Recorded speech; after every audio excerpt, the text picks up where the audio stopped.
முன்னவனே முன்னிற்க முடியாததொன்றுள்ளதோ.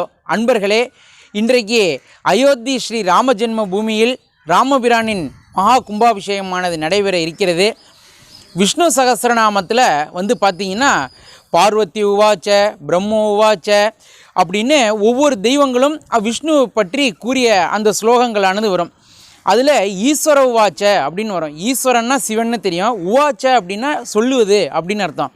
அப்போ சிவபெருமான் என்ன பண்ணுறாருன்னா விஷ்ணுவை பற்றி சொல்லும் பொழுது ஸ்ரீராம ராம ராமேதி ரமே ராமே மனோரமே சகசிரநாம தத்துல்யம் ராமநாம வராணனே அப்படின்னு ரொம்ப அழகாக சொல்கிறார். இதில் ரெண்டு விஷயம் நம்ம கவனிக்கணும். என்னென்னு கேட்டிங்கன்னா, சிவபெருமானுடைய எளிமை, ராமநாமத்தின் வலிமை, இது ரெண்டுத்தையுமே சிவபெருமான் சொல்லிடுறார். அதாவது அவ்வளோ நேரம் விஷ்ணு சகஸ்ரநாமம் மிகப்பெரிய ஸ்லோகம் அது, அந்த சோஸ்திரம்.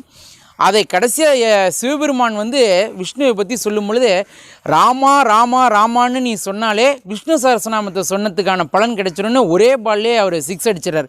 அதில் சிவனுடைய எளிமையை நம்ம தெரிஞ்சுக்கலாம். சிவபெருமான் எப்பொழுதுமே எளிமையை விரும்பக்கூடியவர்.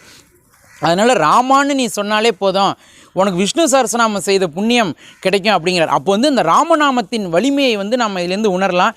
அப்பேற்பட்ட அந்த ஸ்ரீ ராமச்சந்திர மூர்த்திக்கு பல வருடங்கள், அதாவது பொதுவாக நேற்று ஏகாதசி, இன்றைக்கி துவாதசி. ஏகாதசியில் விரதம் இருந்து துவாதசியில் விரதத்தை பூர்த்தி செய்வார்கள். அப்படியாக பல நூறு ஆண்டுகளாக நம்மளுடைய பாரத தேசத்தில் நம்முடைய ராம பக்தர்கள் இருந்த விரதமானது இன்றைய துவாதசியில் தான் கும்பாபிஷேகம் நடக்குது.